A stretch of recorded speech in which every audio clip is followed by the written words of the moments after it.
Happy Sabbath, everybody. Happy Sabbath. Happy Sabbath. All right. Today is, let's see, Happy Sabbath, July 11, 2020. And we've been studying the sanctuary message, which is the pillar of our faith. And what we've been doing is we've been studying the daily services. Remember the daily services that we were doing? It was the morning and evening sacrifices, right? And it covers for all the sins of the world. You know, not just the people of God who actually repented and then they want to have their sins transferred to the sanctuary. You know, it covers all the sins of the world. And we also studied about the daily sin offerings. We have the sins of ignorance and the transgressions, right? And then we also had the study about the daily incense, right? Because the people's prayer are mixed with the righteousness of Christ, right?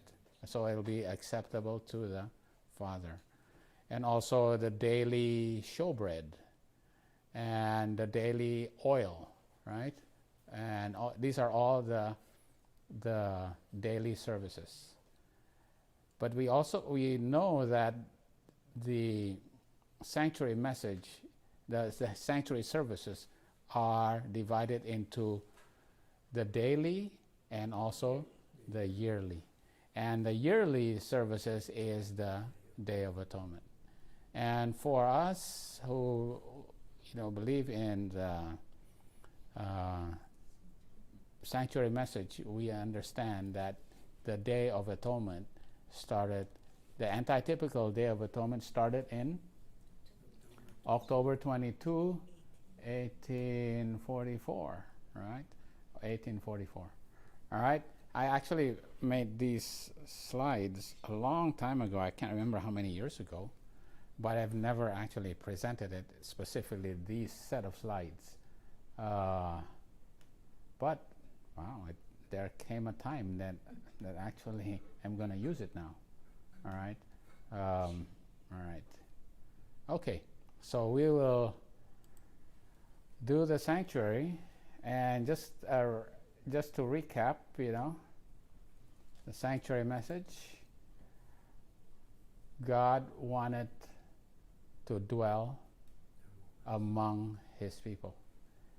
Let them make me a sanctuary that I may dwell among them. And make a sanctuary, and the services and the building and the furniture and all that happens associated with the sanctuary according to a pattern of what is in heaven, right? That's Exodus 25, verse 8 and 9. Then the reason is because God wants to dwell with the people, right? He doesn't dwell on top of the mountain. He wants to dwell right in the midst of them, right? Okay. All right. And this is a famous Ellen White quote, right?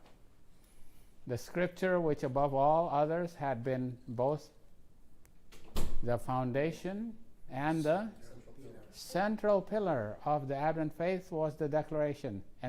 So Daniel 8:14 points to the central pillar and the foundation and the foundation of the Advent faith. And we know it has something to do with the sanctuary being cleansed. The sanctuary being cleansed when the third angel's message is given. We know that happens on October 22, 1844. So is it, just so we go through this exercise of understanding what is the foundation, what's the center pillar. Well, the center pillar, the pillars have to stand on the foundation, right? Mm-hmm. Right. So there's got to be a foundation, and there's the central the pillars, and there's a central pillar. All right. So let's see, where is it? we'll just have Ellen White actually tell us these things, right? The correct understanding of the ministration in the heavenly sanctuary is the foundation of our faith. To understand correctly, right? And this is what we were meaning, the intellectual understanding of the sanctuary, because the sanctuary message is a science of salvation, right? It is a science. You can say that you believe in the sanctuary message, but you actually have to understand, intellectually what it means that is going on in the sanctuary, right?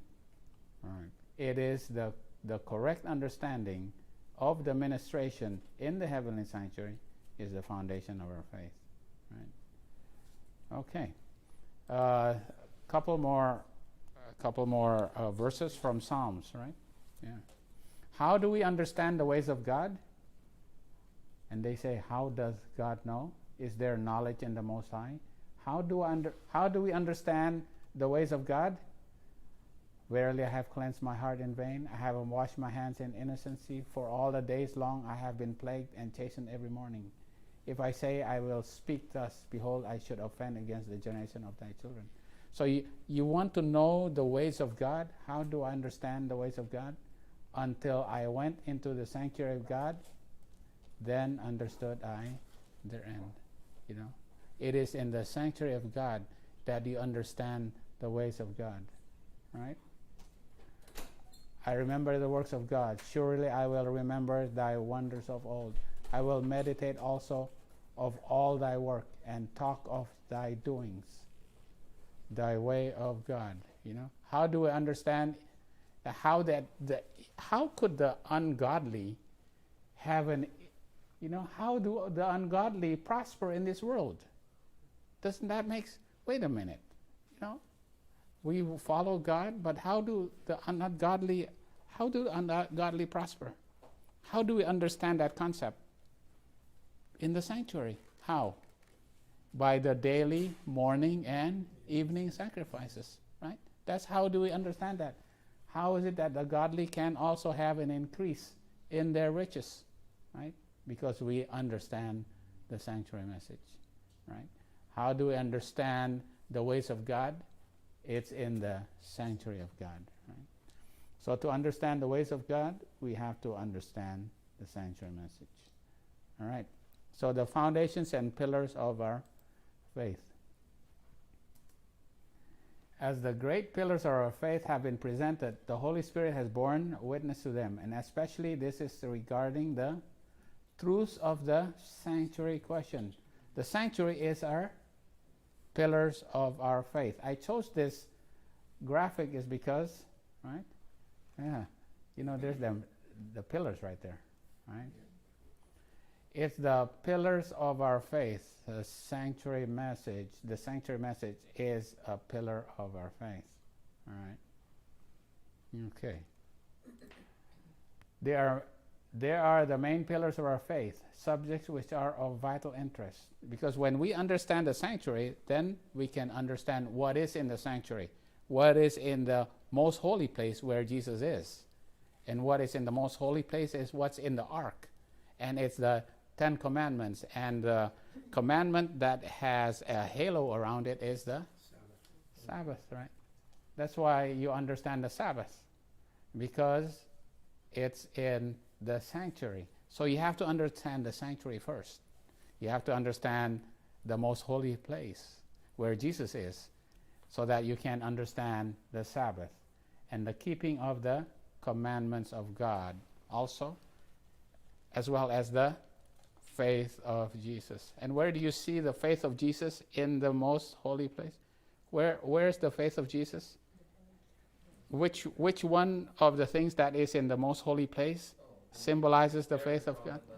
Aaron's rod that buddeth, right? Yeah. Aaron's rod that buddeth, right?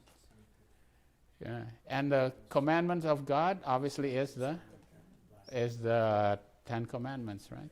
But also, if you want to follow the moral law, you also have to follow the physical law, right? The natural law. And when is the natural law of God? Where is it shown in the most holy place? Is the bowl of manna, right? Yeah. That's the health reformation, the health reform. You see all of that in the sanctuary. And that's our pillars of faith. That's our pillars of faith, right? We must let the principle of the third angel's message stand out clear and distinct. The great pillars of our faith will hold all the weight that can be placed on them, right? So the third angel's message, is it a pillar or is it a foundation? Okay. Well, one way we can think of this, remove not a pin or a pillar from the foundation of our faith. Okay, what is the foundation of our faith? It has pins and pillars, right? The truth is the same as it ever has been, and not a pin or pillar can be removed from the structure of truth, right?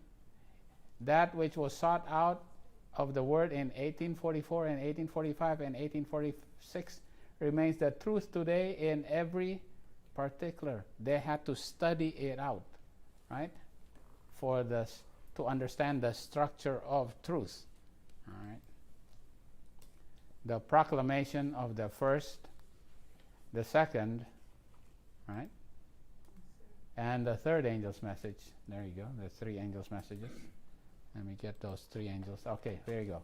Three angels' messages have been located by the word of inspiration. Not a peg or pin is to be removed, right?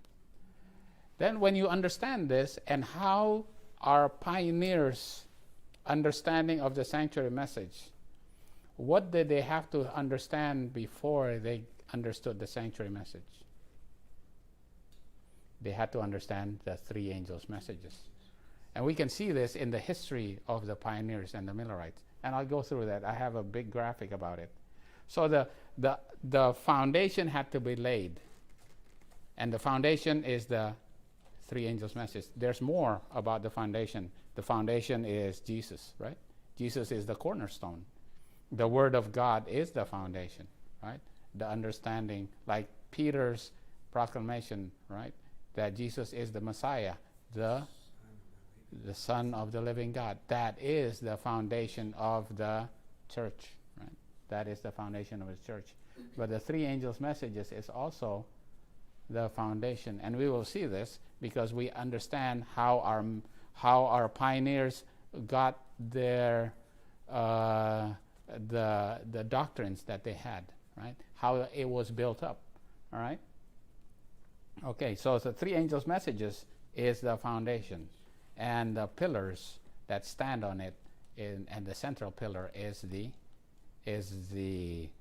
sanctuary doctrine, and that's why Daniel 8:14 points to the sanctuary, and the sanctuary was first understood when Hiram Edson saw in that cornfield, right?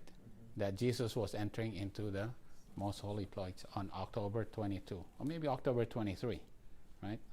Anyway, it was October 22, 1844. And it is also when the third angel's message was given. All right, so we have a timeline here. We have to put these two lines together. All right, the two lines together. Okay, we'll go through this a little at a time. All right. Okay. 1798. What is 1798? It's the time of the end. And Ellen White said, right? Ellen White said, the first, second, and the third angel's message proclaiming the judgment of God and the coming of Jesus cannot be given before 1798. Paul did not give it. Martin Luther did not give it. It has to be given until what? It cannot be given until the man of sin is revealed. Right? Only on this side of the time of the end, only after 1798, could the first angel's message be given, right? Right. And who was it given to? William Miller, right there. So William Miller was given his Bible concordance in 1798. He actually got his Bible concordance in 1798. He had to study. But we know that he did not start preaching it publicly after he received his license from the Baptist church, right? And then he started preaching it publicly. But he was given that message way before that. Okay, all right. And then the first angel's message was empowered. How was it empowered? By the by the prophecy of Josiah Litch, right? Yeah. On August 11, 1840, the supremacy of the Ottoman Empire will cease, and it will be given up to the European powers, right? And it came true, right? Yeah, we know that there's time prophecies that was fulfilled. 1260. There's also 1290. This is in the book of Daniel. And we also know there's the 7 times. Our pioneers were teaching the 7 times. And one of those 7 times ended on 1798. All right? And then they were teaching that in Revelation 9, there was the second woe would end, right? Which is the 6th trumpet. The second woe, the 6th trumpet would end on August 11, 1840. And they published the 1843 chart in May of 1842, right?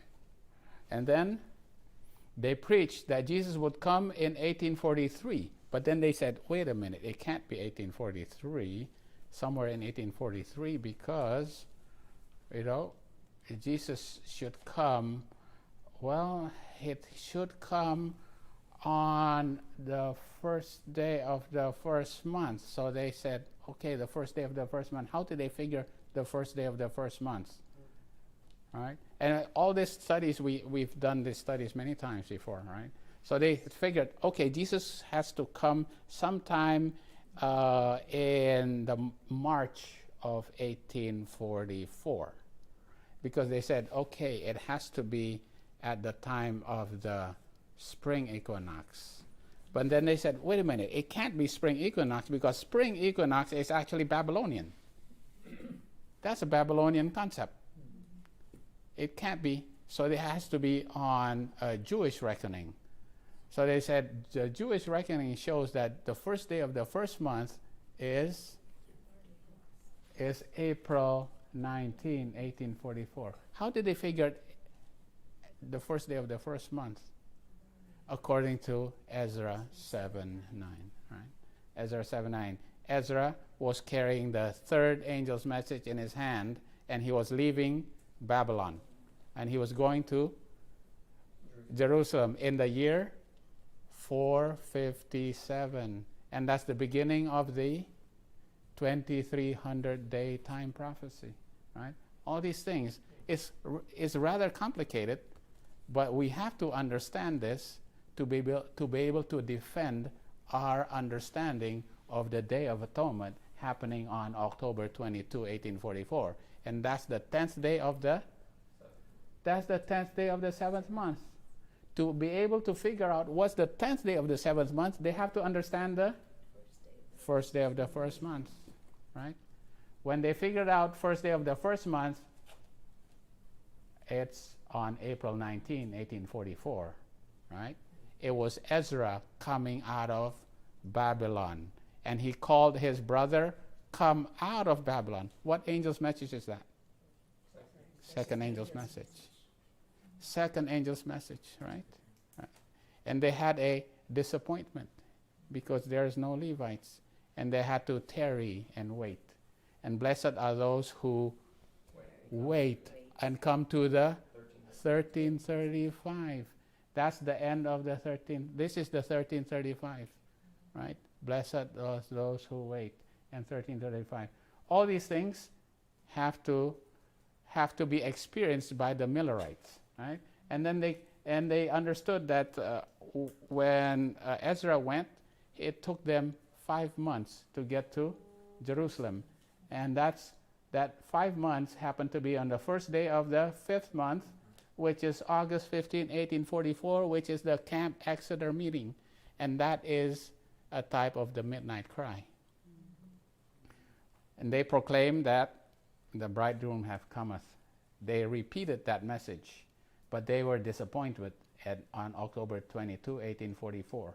And Ellen White said, midway, in the middle from when they were first disappointed, right here, and when they had a great disappointment, midway, right exactly in the middle of this, between here and here. Now, this graphic is not, right, because I can't fit this in the middle.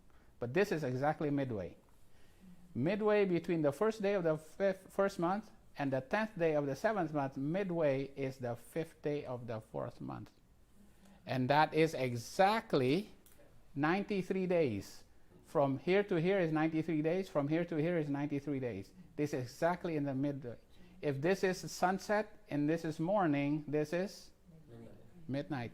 And it is midnight when, what's his name? Samuel Snow give the, behold, the bridegroom is coming.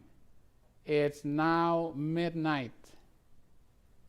And it was exactly midway. And that is midway, right? So all these things are the events. This is July 21, 1844, right? This is the events of the Millerites, right? All these things, all the prophecies had to be fulfilled, right? For all these events to happen, and this was their experience. And what they were experiencing was what? What parable were they actually experiencing? The disappointment, the waiting, midnight, there's a cry. What is that? The parable of the 10 virgins. They were living the parable of the 10 virgins right here. And Ellen White said that the 3 angels' messages and the parable of 10 virgins will be present truth until the end of time. This will be repeated even until the end of time, right? And we know what happened. Okay, I put this on a second line for a reason here, right? Okay, here. So this is October 22, 1844. It keeps on going, right?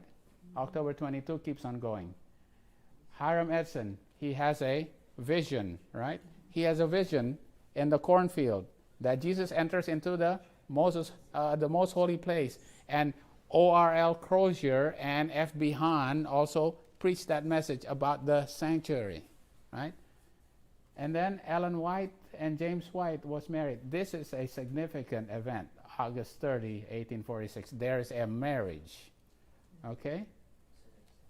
In autumn of 1846, Rachel Oakes and Joseph Bates also influenced Sabbath keeping to Ellen White and James White, right? And then they published the 1850 chart, because on that 1850 chart is this chart plus the sanctuary. So right down here you can see the sanctuary. So this is 1850 chart is this chart plus the sanctuary message, which had Sabbath on it. And then in June 6, 1863 is the Oswego vision about health and reform, right? Okay. Now let's see. Okay. This is a busy slide, but you know,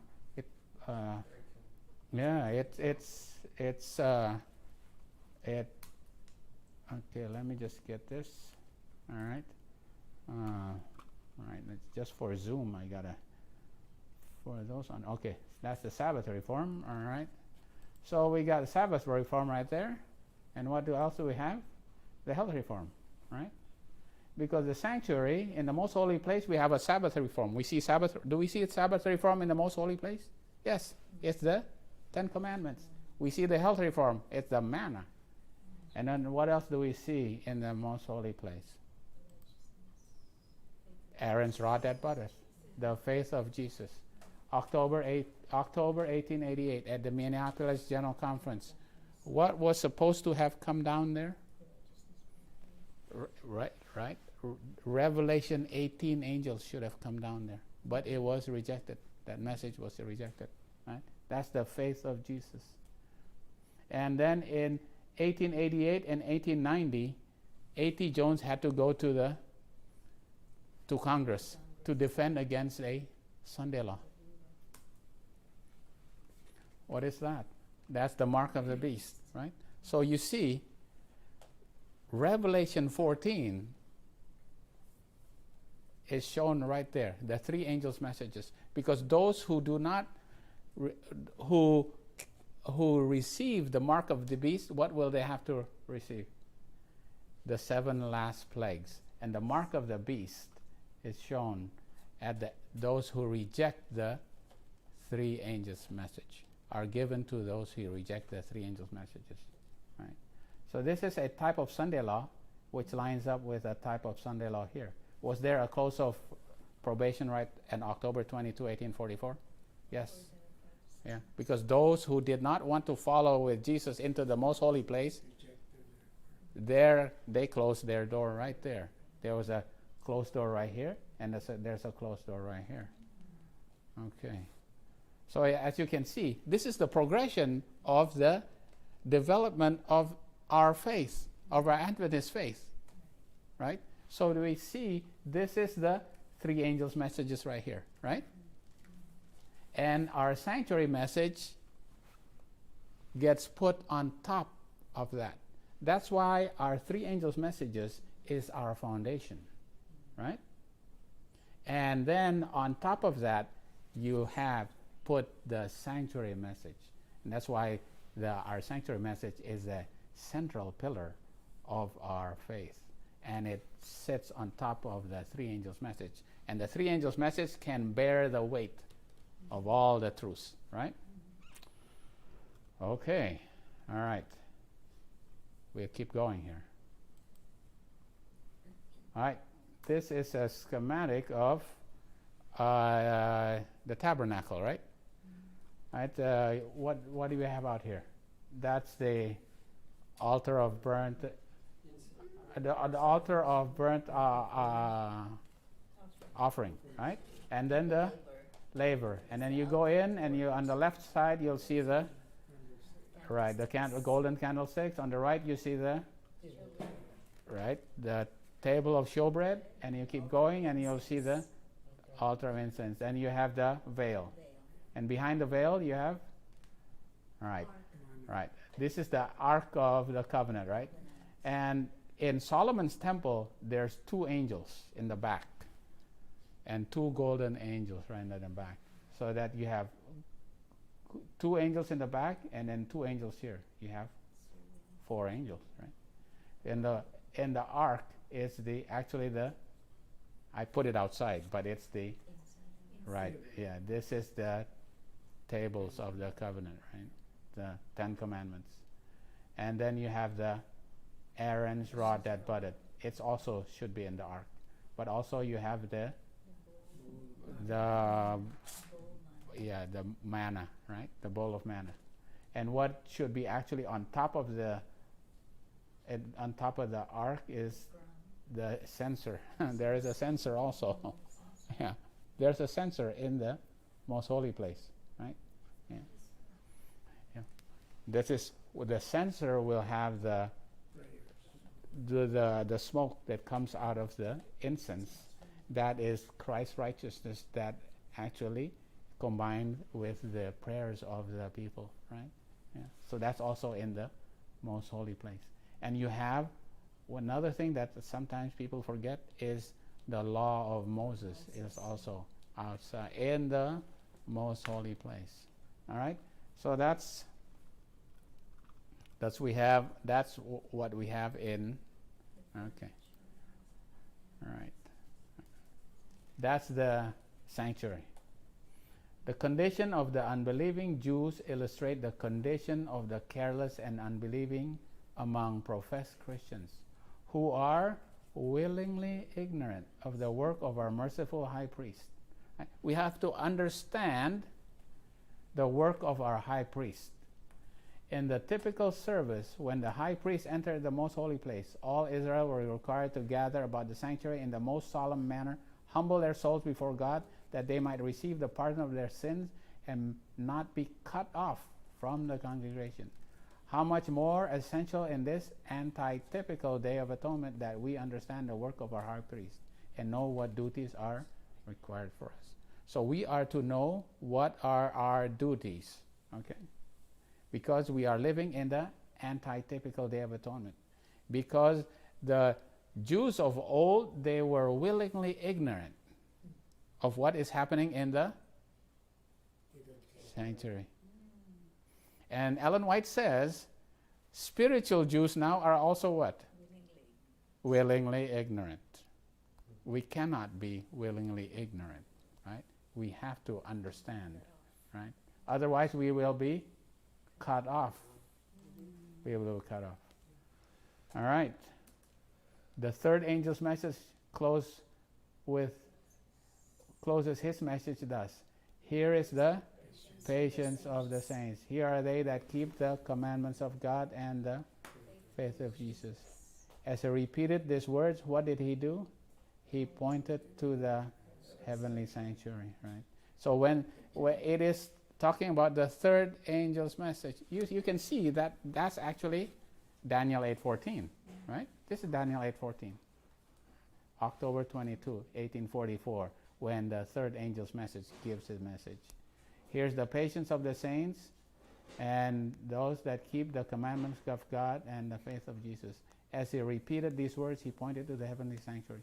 The minds of all who embrace the message are directed to the most holy place where Jesus stands before the ark, making his final intercession for all those for whom mercy still lingers and for those who have ignorantly broken the law of God.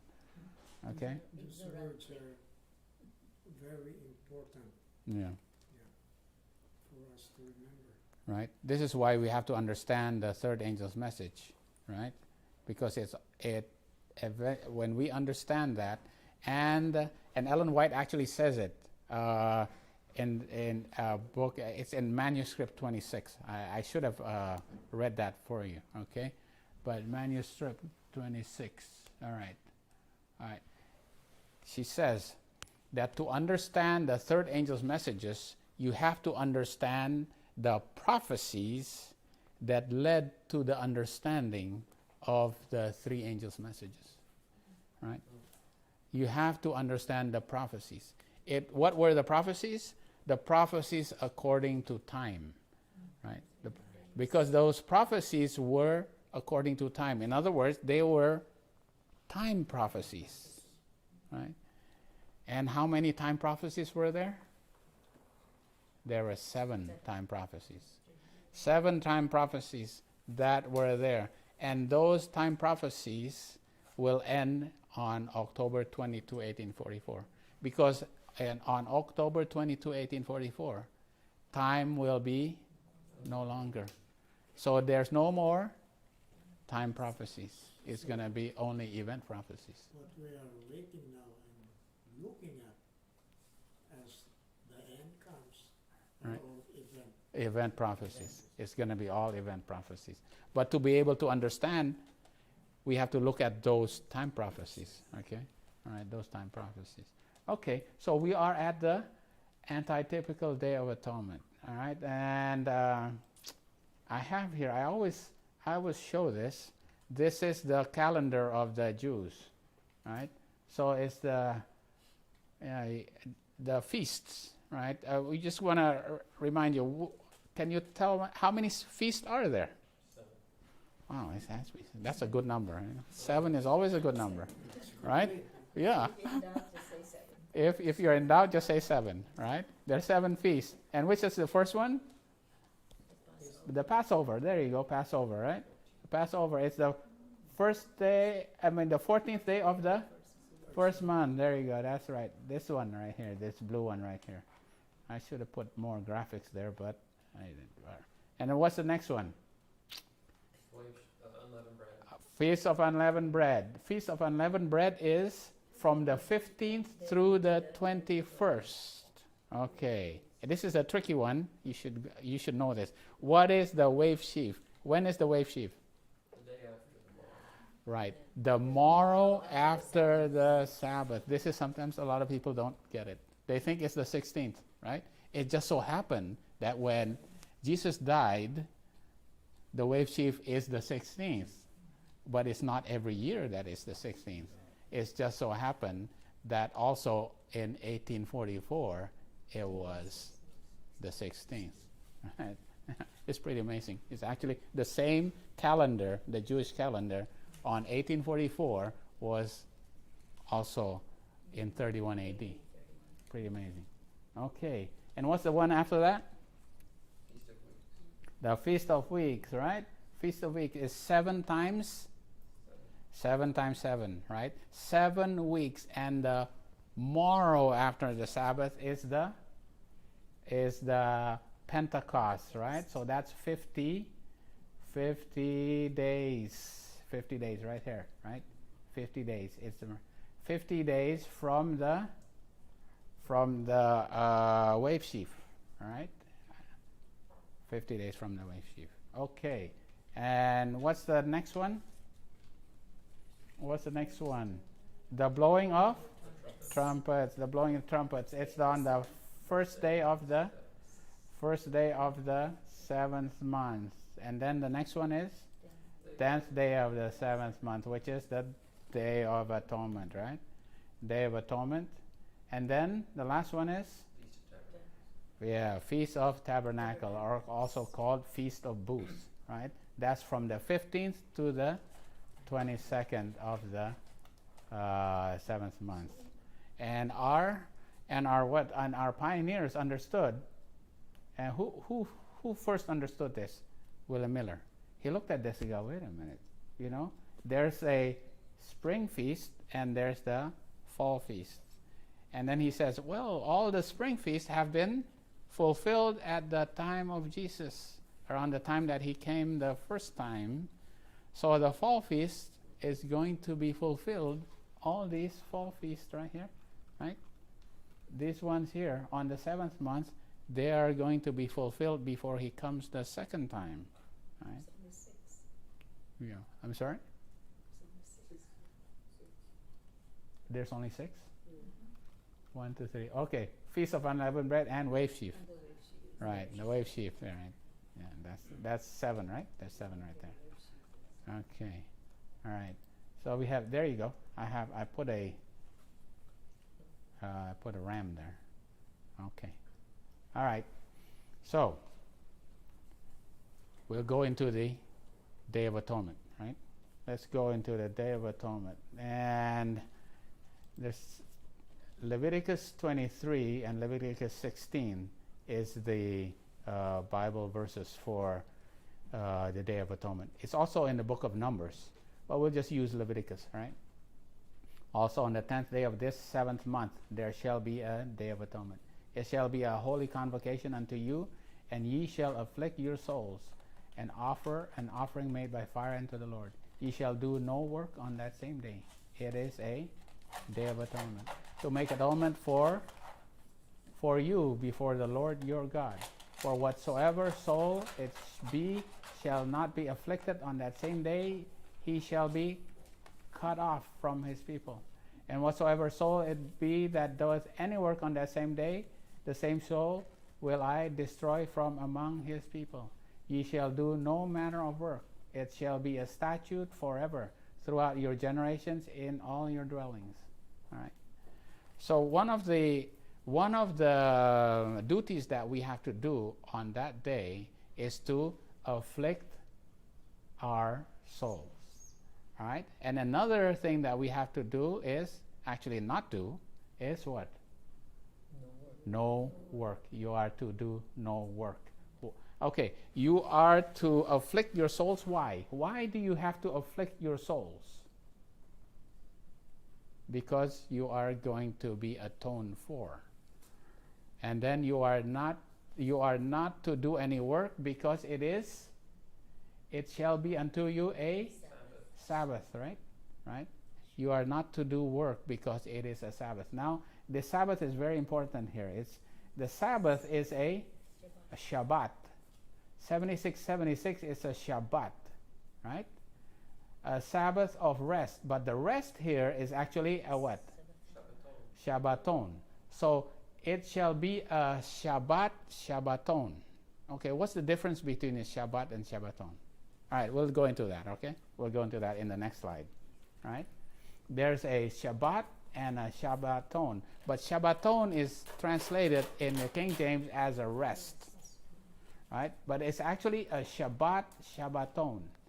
And ye shall afflict your souls in the 9th day of the month at even, from even unto even, ye shall celebrate your Shabbat. Okay? It's a Shabbat, right? It's a Sabbath to you, right? But it's a Sabbath of Shabbathon. Okay, we'll see what that means, right? Here is also another verse in Leviticus, verses in Leviticus 16, verse 29 to 31. There it says you have to afflict yourselves, and here also you have to afflict yourselves and do no work at all, whether it be one of your own country or a stranger that sojourneth among you. For on that day shall the priest make an atonement, and to cleanse you, and to make you clean from all your sins before the Lord. It shall be a Shabbat Shabbathon unto you, and ye shall afflict your souls. Right? It will be a Sabbath. So your duties is to afflict your souls, and you have to treat it as a Sabbath, even though it's actually a Shabbathon. Now there's a difference between Shabbathon and Shabbat. All right? But then it says Shabbat Shabbathon. And it's repeated many times. It's you cannot do any work. You can do no matter of work. Right? Right?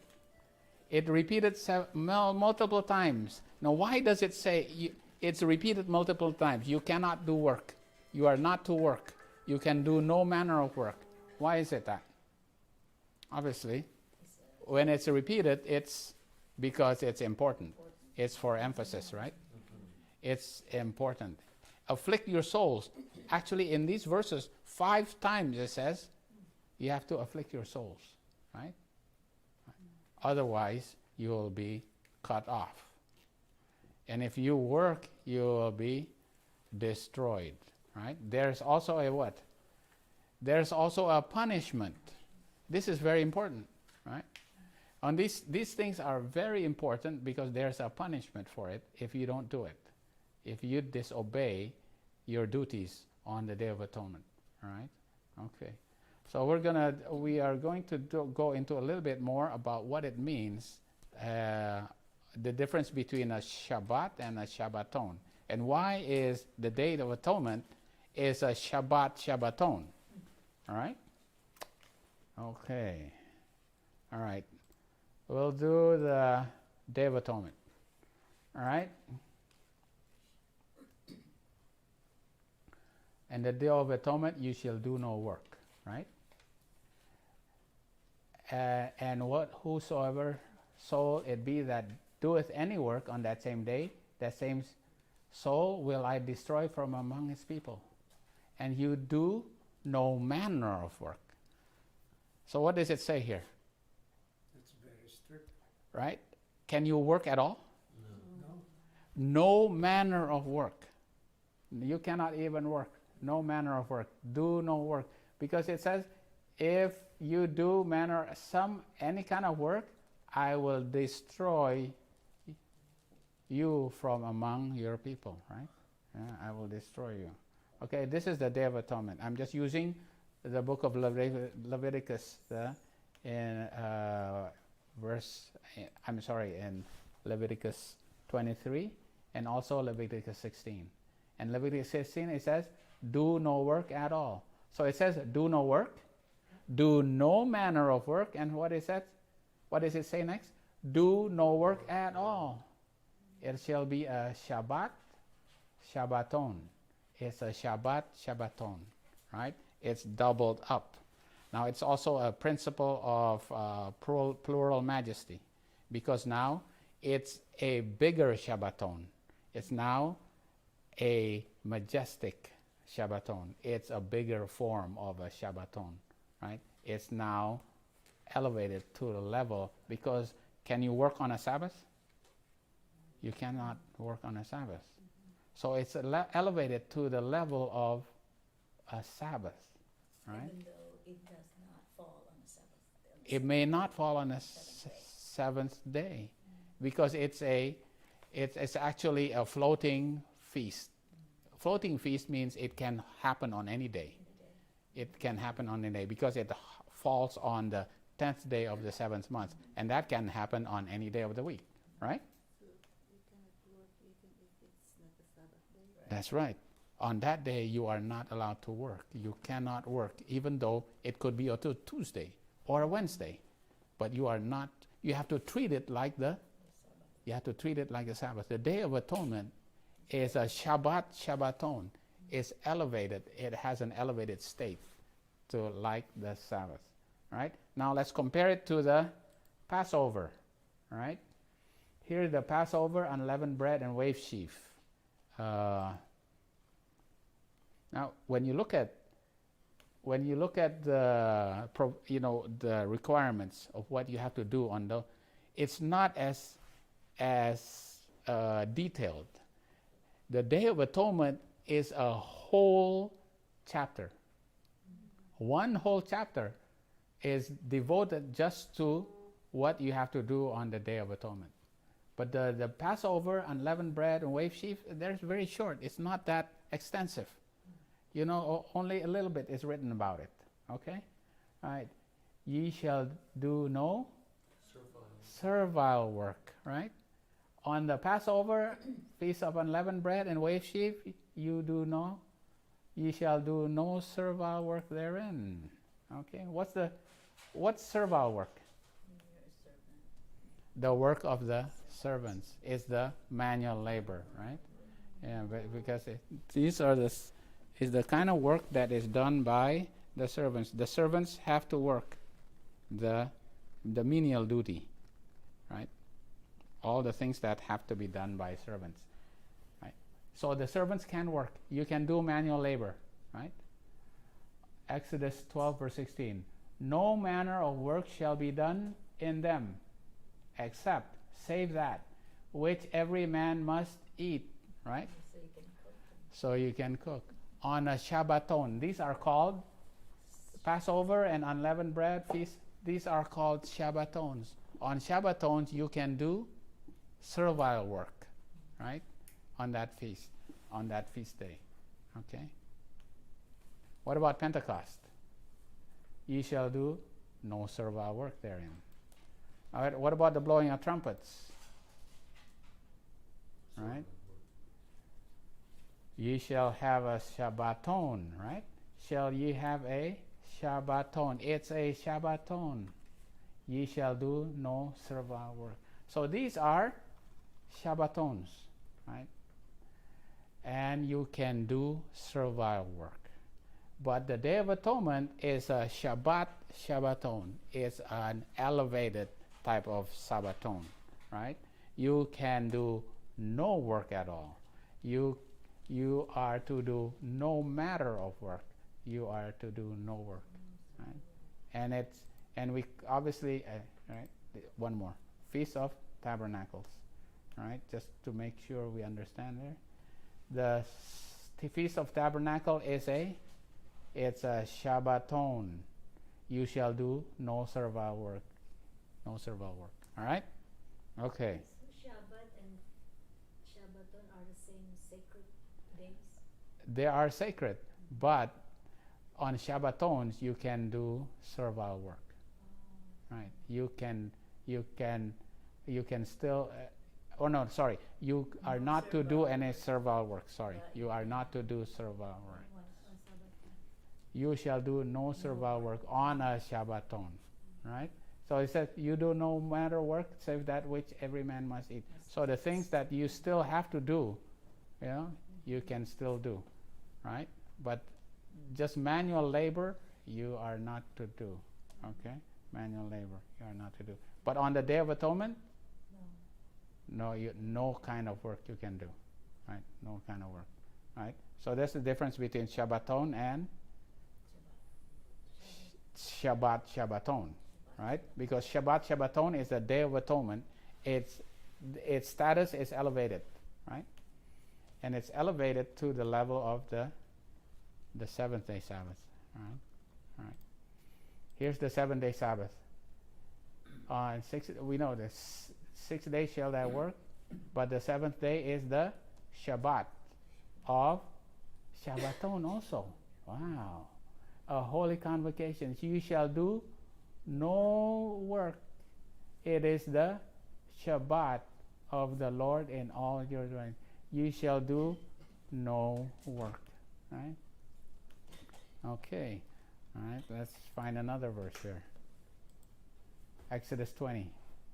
6 days shalt thou labor and do all thy work, but the seventh day is the Shabbat of the Lord thy God. In it thou shalt not do any work. Right? Right. That's the Shabbat. Okay. All right. Also, so we understand the difference between the Shabbaton and a Shabbat, right? But the Day of Atonement is a Shabbat Shabbaton. It's an elevated form. It's an elevated form of the Shabbaton. Okay. All right. Okay. All right. Any questions so far? All right. So the phrase afflicting your soul has to do more about whether you do the manual labor or not. Actually, the afflicting the soul, if you have to humble yourself. We'll actually do it next time. Right. Yeah. But you are to do no work because it's a Sabbath, right? It's a Sabbath. Okay. Because it's a temptation. Right. You have to fast, and then you also are not to do any work. You have to humble yourself. You have to search for all the sins that you have done. You have to make sure you actually are repentant of those sins, because those sins will be blotted out from the sanctuary, right? Yeah. That's the Day of Atonement. Okay. This is on the Day of Atonement is the yearly service. It's happening with us right now. And that we are living in the antitypical Day of Atonement. All right. Okay. Well, we all know Exodus 20, verse 8, from 8 to 11, and we should memorize this. I think we all memorized this, even when we were in Sabbath school. You know, remember the Sabbath day to keep it holy. So why is it that we keep the Sabbath? Why is it that we keep the Sabbath? Because for in 6 days the Lord made heaven and earth, the sea and all that is in them, and rested the seventh day. Wherefore the Lord blessed the Sabbath day, or blessed the Shabbat, and hallowed it. So why is it that we keep the Sabbath? Because it's a memorial of God's creation. God created the universe in 6 days, our universe in 6 days, and he rested on the seventh day. And that is why we also keep the Sabbath, because it's a memorial of creation that we remember, and that we are totally dependent upon God because he is our creator, right? And there's another reason why we keep the Sabbath.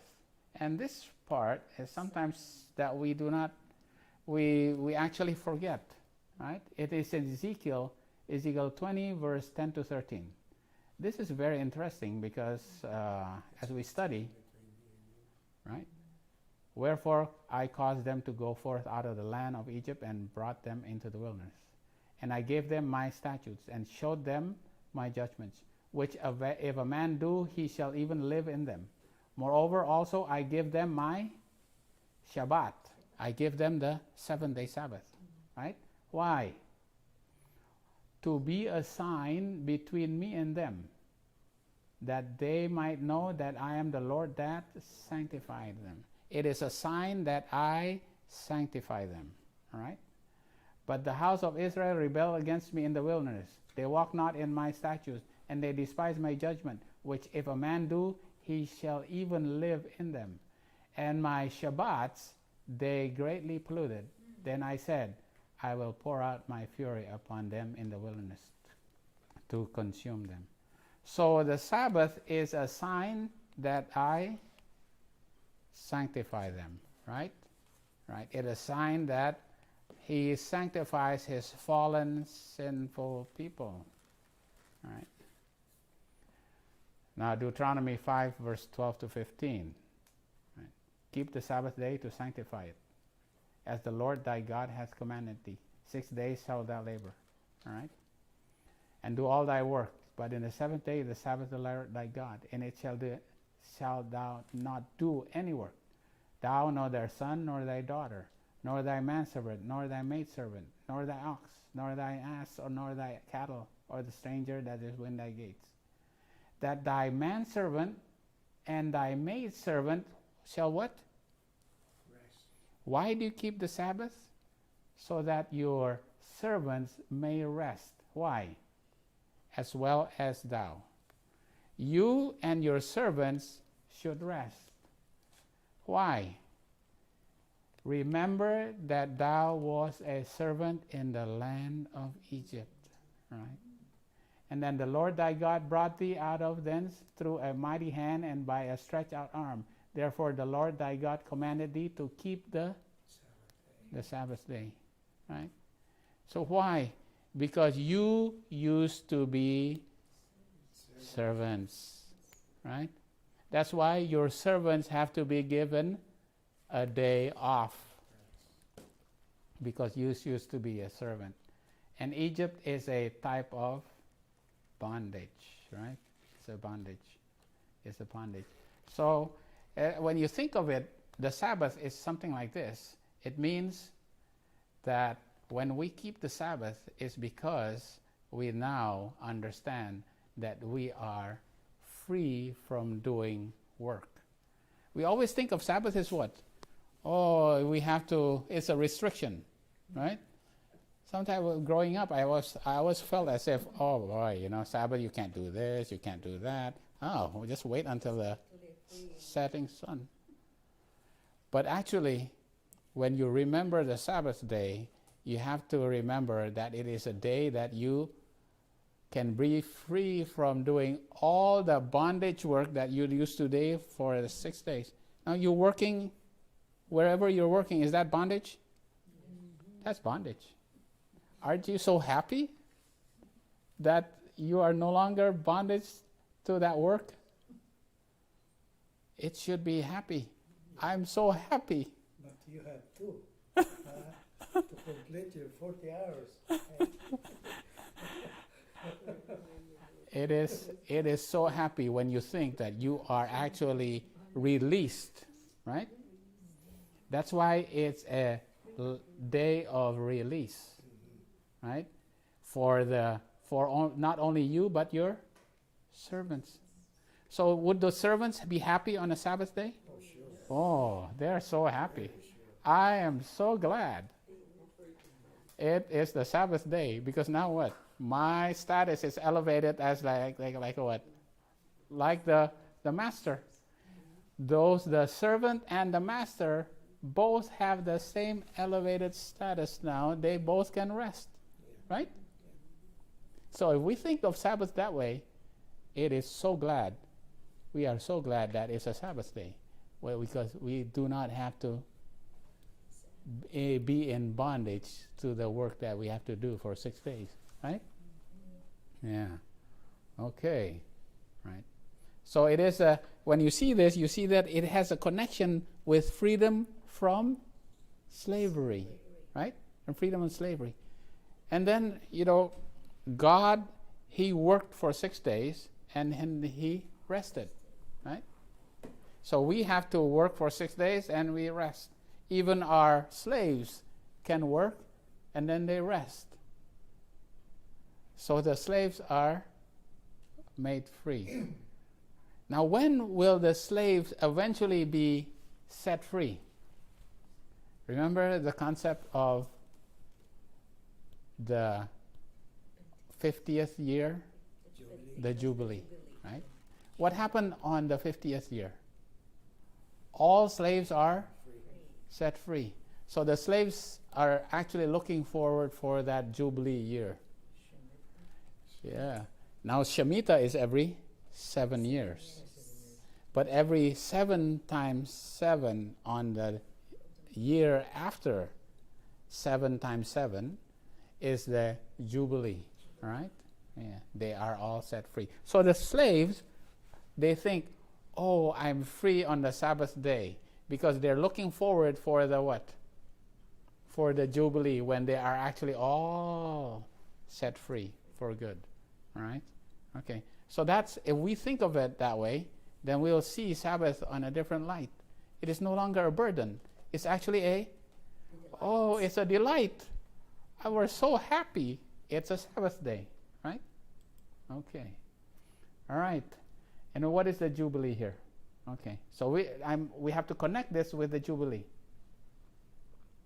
You have to count 7 years, right? On 7 Sabbaths. Thou shalt number 7 Sabbaths of years unto thee. There's 7 years. 7 times 7 years. Okay, there's 7 years, all right? So you have to multiply it by 7, right? When you have 7 years, you multiply it 7, what do you get eventually? You get 49 years. Then shalt thou cause the trumpet of the Jubilee. Then you have a trumpet of the Jubilee sound on the 10th day of the 7th month. In the day of atonement shall you make the trumpet sound throughout all your land. So on the year of the Jubilee, you have a trumpet that blows, right? And thou shalt hallow the 50th year. That 50th year, what do you do? Here's the 50th year. You hallow it. What is that 50th called? The Jubilee year. It's a Jubilee unto you. You shall return every man to his possession, and return every man to his family. Now, every man will be free. You shall not sow or keep or nor reap.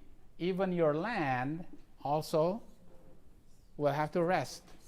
Your land has to rest on the Jubilee year right here. Remember, the land has to rest every 7th year, right? So it rested on the 7th year. It's been resting on the 14th and so on until the 49th year, right? And then on the 50th year, it's also rest. Wow. Can you imagine that the land actually rests for 2 years? The 49th and the 50th year. God said, I will bless your land. That it will actually sustain you for 2 years. You don't even work your land. You will be blessed. Wow. Can you imagine? Probably, if you practice that, that's probably good too. Yeah. That's pretty amazing that they don't work the land for 2 whole years and they'll still be blessed. Right? Okay. And on that Jubilee year, it starts on the 10th day of the 7th month. And what happens on that Jubilee year, on the 10th day of the 7th month? You have to blow the trumpet of the Jubilee.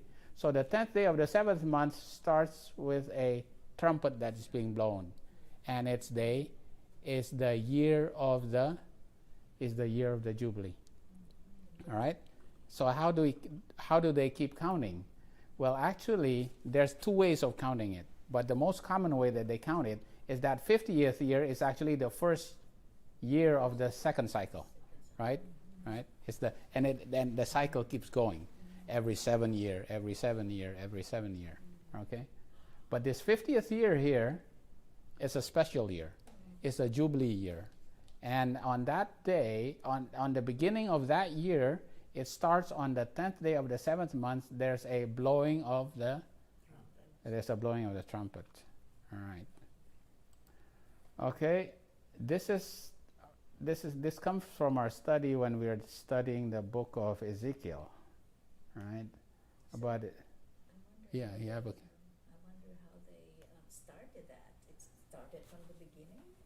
Right. From creation? Now, that's the Jubilee. How do they keep them going? It must have started since creation. Yeah, it has to be. That's why people keep counting those Jubilee years, right? And they say, how many Jubilees has there been? Right? How many Jubilees? It's after they come out from Egypt. Yeah, it's going to be tough because they don't remember, all these things kind of get confusing. Yeah. these things gets pretty confusing, but to do the chronology of the Jewish calendar it's actually quite meticulous. It has to be done meticulously, and it can be quite confusing because they count the years of the kings sometimes from the spring and sometimes from the fall. Okay, all right. This is the year. This is year 573, 572, 571 of the Julian calendar, right? King Zedekiah, he started his reign from the spring. Jehoiachin, he starts it from the fall, right? He starts it from the fall. This is, okay, what does this mean? But anyway, there's when we think of the Jewish calendar, we see that the first day of the first month starts in the spring, right? But then there's another type of calendar. It starts in the fall, and it's called the civil calendar, right? Right. Here we go. In the 25th year of your captivity, right? It just so happened the 25th year of your captivity of Jehoiachin, right? In the beginning of the year. It's the beginning of the year. How could it be? It's the beginning of the year in the 10th day of the month in the 14th year. In the 10th day of the month, right? The beginning of the year of the 14th year, right? The beginning of the year. When you see the beginning, this is actually called Rosh. The beginning of the year is Rosh Hashanah. It's the beginning of the civil calendar year. And it doesn't start in the spring. It actually starts in the fall because it was at the time of Jehoiachin, and it starts in the fall. So that's the 10th day of the month, and that's the 10th day of the 7th month because that's Rosh Hashanah. This is what I was telling you about. This is Rosh. This is the only place in the Bible that you have Rosh Hashanah, the beginning of the year, because it's actually not in the spring, it's actually in the fall, right? And on that day, what do? You blow the trumpet, right? Because it's the day of the 10th day of the 7th month, and it's the year of the Jubilee. And that's when the slaves are all set free. Yeah. It's the Day of Atonement, right? That day of Yeah, that's actually the Day of Atonement, right? So the Day of Atonement also has a blowing of the trumpet as the Rosh Hashanah, right? The beginning of the year, right? Beginning of the year. Okay, this could be a little complicated. So what does it mean for us though, right? So you want to study all this? What does it all mean for us? There's got to be some meaning. Yeah, there has to be some meaning for us. Okay, the Day of Atonement and the Jubilee Year for us. Okay, all right. This is what I'm trying to get at. The beginning is Rosh, or head, the first forefront beginning. Right. This is the beginning. Is Rosh. Right. Of the year is Shana. The beginning of the year is Rosh Hashanah. That's why it's called Rosh Hashanah.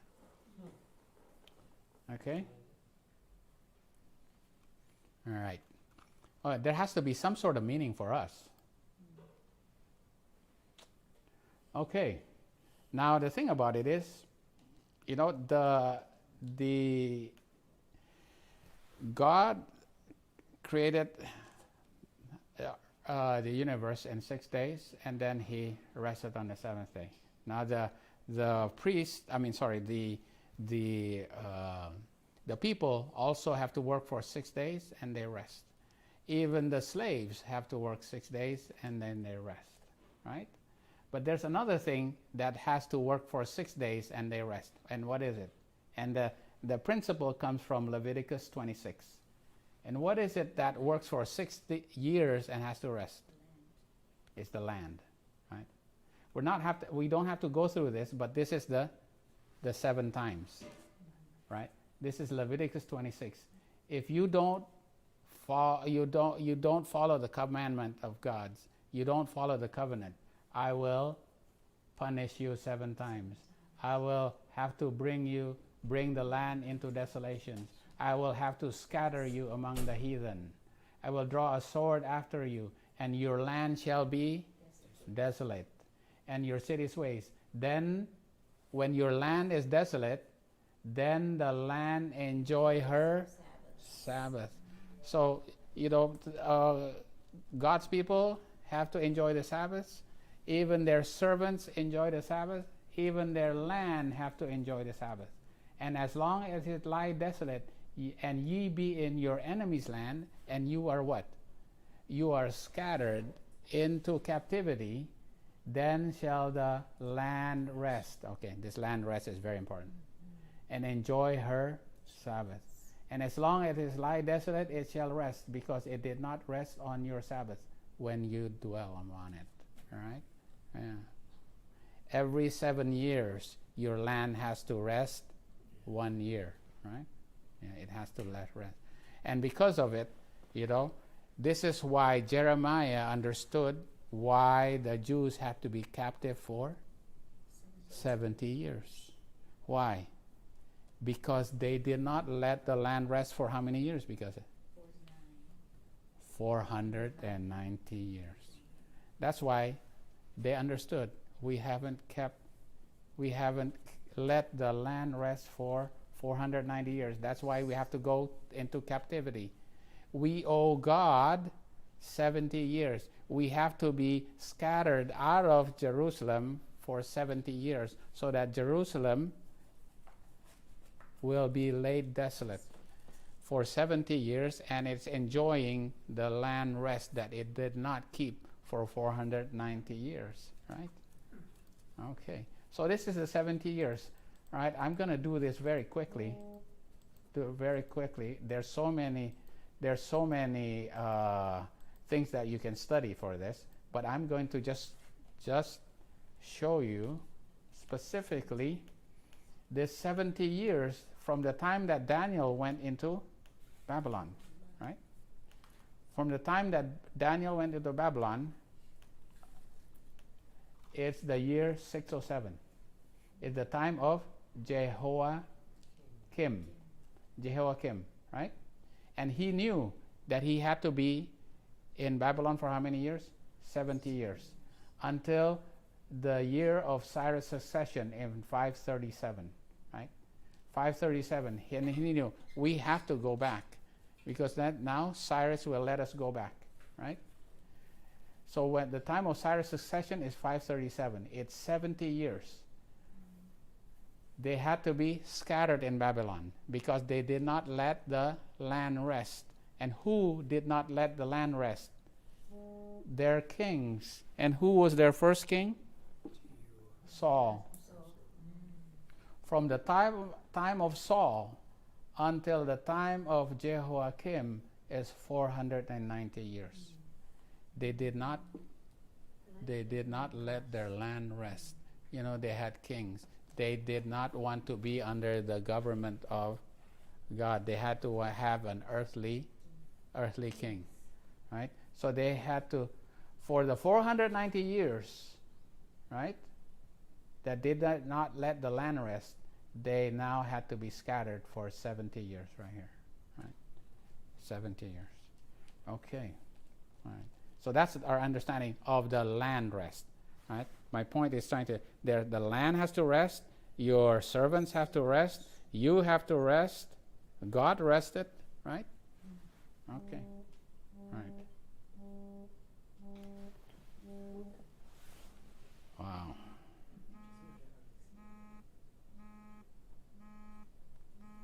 Okay, hold on. It's a busy day. It's a busy day. All right. Okay, I have this. All right. This is Uriah Smith from Daniel and the Revelation, page 525. From the events to take place under the sounding of the seventh trumpet. Its beginning may be located with sufficient definiteness at the close of the prophetic periods in 1844. So what is Uriah Smith saying here? When does the seventh trumpet blow?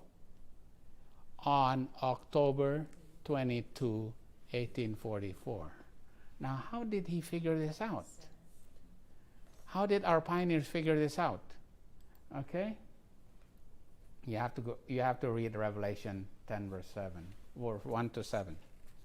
And I saw another mighty angel come down from heaven, clothed with a cloud, and a rainbow was upon his head. Who is this mighty angel that came down? It is none other than the personage of Jesus Christ, right? That's Ellen White's. Ellen White's comments on Revelation 10, right? The mighty angel is none other than the personage of Jesus Christ, right? And he had in his hand a little book open. What's the little book open? All right, Ellen White's comments is the book of the prophecies of Daniel, right? That had not been fulfilled yet, right? And this book was open. What does it mean that it's open? It is unsealed, right? It's a message. It's a message. When the book is unsealed, it's a message, according to Ellen White, it's a message according to time. Because it's according to a message that's according to time, it's prophetic time. So it's prophecies that are being fulfilled. Prophecies that are being fulfilled according to time. It's time prophecies. All right? Okay. And cried with a loud voice as when a lion roareth. And when he had cried, 7 thunders uttered their voices. And when the 7 thunders uttered their voices, I was about to write, I heard a voice from heaven saying unto me, now seal up these things which the 7 thunders uttered. Right? What are the 7 thunders? Okay, we just go back to Ellen White. If we just want to read it like this, we'll never get the understanding. But we have to have Ellen White. What is the 7 thunders? It's a delineation of events that would transpire under the first and the second angel's message. So what is the little book? It's the prophecies that are opened up according to time. And the 7 thunders are the delineation of events, right? That happen under the first and second angel's message. Remember that graphic that we had? How many time prophecies were there? 7 time prophecies. And those will delineate the 3 angels' messages. That's why, to understand the 3 angels' messages, you have to understand the 7 thunders. All those 7 prophecies that fulfilled. That's why Ellen White says you have to understand the prophecies that delineate the 3 angels' messages. That's why it's a foundation of our faith, right? And I swear by him that liveth forever and ever, who created heaven and the things that are therein, right? Okay, we jump here.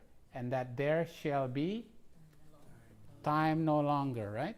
Because all these 7 time prophecies has been fulfilled. And then after that, there will be no definite time. There will be no more prophetic time. No more time prophecies. And then what happens next? But in the days of the voice of the 7th angel, when he shall begin to sound, the mystery of God shall be finished. So when you understand all of this, right?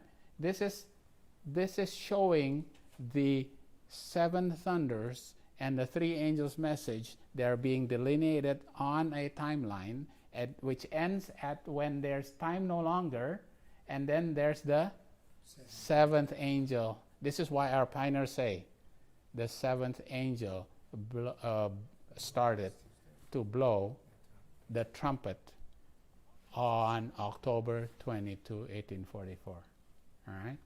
Okay. Okay.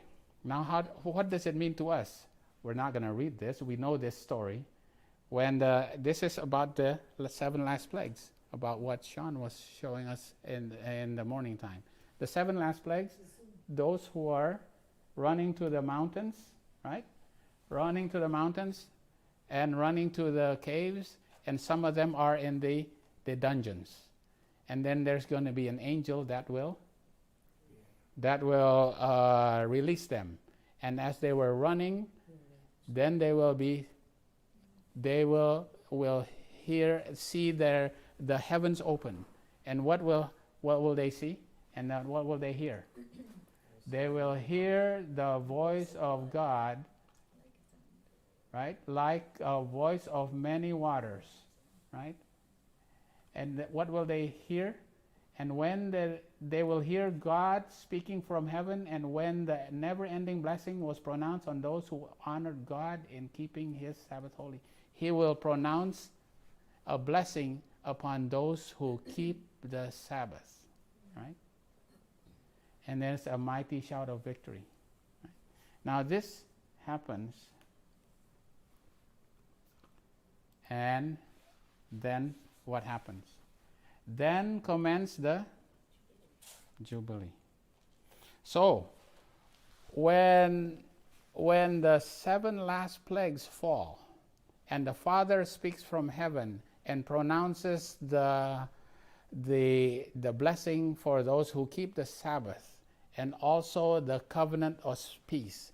He pronounces the covenant of peace. He gives a blessing to those who keeps the Sabbath, and then He tells them what the day and the hour of the coming of Jesus. After that, what happens? Then commence the Jubilee, right? And what? When the land should rest, right? So that is when it happens, right? Okay, that's when the Jubilee starts, right? So that's the Jubilee. So how long will that Jubilee last? How long is that Jubilee? It's 1,000 years. That's when the 1,000 years start. Okay, let's go here. This is October 22, 1844, right? Right? October 22, 1844 is the beginning of the Day of Atonement, right? Okay, and then Michael will stand up, right? Daniel 12, verse 1. Okay? That's the closing events of the Day of Atonement. And then what happens? There's going to be the 7 last plagues, right? And then Jesus will come. 7 last plagues. But in the meantime, right, Jesus will come, right? And then take the saints to heaven. And that will be all right, that's the Jubilee, right? That's the 1,000 years. That's the Jubilee, right? 1,000 years until Jesus comes back again. Okay, this is when the land rests. Now, the land rests for how many years? 1,000 years. Why does it rest for 1,000 years? 6,000 years of sin. Because 6,000 years it had to work. It had to be, it's been working, right? For 6,000 years, right? And then, so if this was 1,000 years is from here to here, right? Let me see. This is the 1,000 years, okay? This Day of Atonement is 1 day then. This Day of Atonement is 1 day, the beginning of the Jubilee. And on that, that's why October 22, 1844 starts with the 7th trumpet, right? Yeah. All these understandings now it makes a lot more sense, because that is the beginning of actually the Day of Atonement that heralds the Jubilee year. And this Jubilee year is 1,000 years. 1,000 years. Okay? Because it started where? And creation. God created the universe in 6 days. And on the 7th day, He rested. All right? And that was 6,000 years ago. All right? Okay. So you have a 6 and 1, 6 and 1. You got the 6 and 1. That's the Jubilee and the land rest, right? So basically, Jubilee is just approximate nearing the coming of Jesus? Right. It starts at around the time of when Jesus comes. Yeah. Right. Until this is the whole Jubilee. Right. Until 1,000 years. For 1,000 years. That's when the land rests. Right. And this is when we, as slaves to the bondage of sin, will be freed. Right. Because what? Where has the sin been placed upon now? On Azazel, right? Right? That's the end of the Day of Atonement, right? That's the closing scenes of the Day of Atonement, right? So the sin, we do not have to suffer from sins anymore. We are free from sins. The slaves are set free now, right? We are now set free from the bondage of sin. That's the sign of the Jubilee, right? And looking at the blowing of the trumpet, that is in a fall. Yeah, it's in the fall. So I'm thinking something that is coming. So Okay, all right. Trump election. Yeah. All right, here we go. I have 2 more slides here. I have 2 more slides to finish this up, all right? Okay. I saw that we sense and realize but little of the importance of the Sabbath, to what we yet should realize and know of its importance and glory.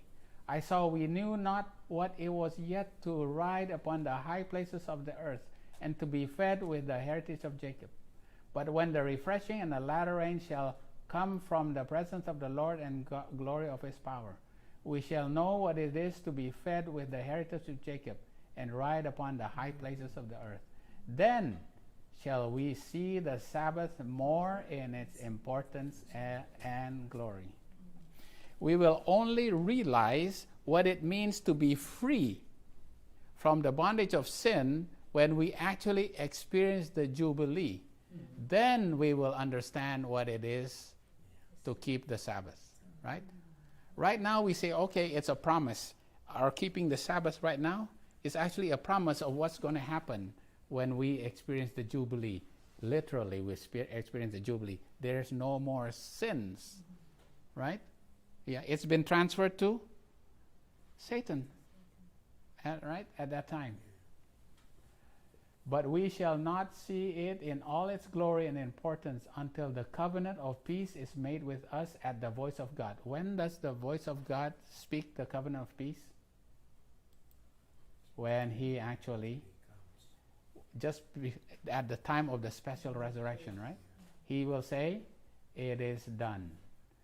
And the pearly gates of the New Jerusalem are thrown open and swing back on their glittering hinges. And the glad and the joyful voice of the lovely Jesus is heard richer than any music that ever fell on mortal ear, bidding us enter, right? We will not completely, fully realize how, the significance of the Sabbath until we experience the freedom from sin when it is eventually transferred to Satan, right? And that's, we experience the Jubilee for ourselves. Because we have been slaves. We have been slaves, we have been bondage to sin. And then we have to experience being released, right? So Sabbath is a memorial. I mean, it's a kind of like a promise. Yeah? So this is a kind of a promise. Every Sabbath we are looking forward to the Jubilee that is going to happen. And that's the end of the Day of Atonement, right? When the Father will give us blessing. In Isaiah 58, where it talks about you shall receive the heritage of Jacob, he's referring to being set free from the bondage of sin. Mm-hmm. That Jacob had to wrestle the angel at midnight, Mm-hmm. and he would let go lest thou bless me. That's right. Yeah. The bondage of sin, right? So now you understand what it means to be free from the bondage of sin. And every Sabbath we have to celebrate that, right? It's from bondage of our labor, bondage of sin. And we were looking forward to the Jubilee when we will all be free, completely free, right? Even the earth will be free, right? It'll be The more we realize the importance of the Sabbath. yeah, we will. We do not understand it completely now. All right. I have one more just to make sure we understand. Do we really understand what the Sabbath is about? The Lord gave me His Spirit on that occasion and sent home the word spoken. Those who will honor the Lord in keeping His Sabbath holy will be blessed of the Lord. There is not more than 1 in 100 who do honor to God in keeping His Sabbath from polluting it. Not even 1% of God's people are actually keeping the Sabbath. Right? That's what Ellen White said. Not more than 1 in 100. The Word of God is not practiced by thousands who profess to be Christians. Who are those who profess to be Christians? 7.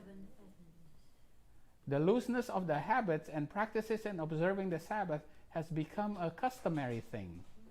God help us to see that great blessings are enfolded in the observance of the Sabbath of the fourth commandment. The human agent cannot afford to lose those blessings by dishonoring God in their loose habits and practices. This is a day of meditation and of closely examining your own spiritual condition before God. Examine yourself whether ye be in the faith. On that day have no loose, cheap, common talk. Wow.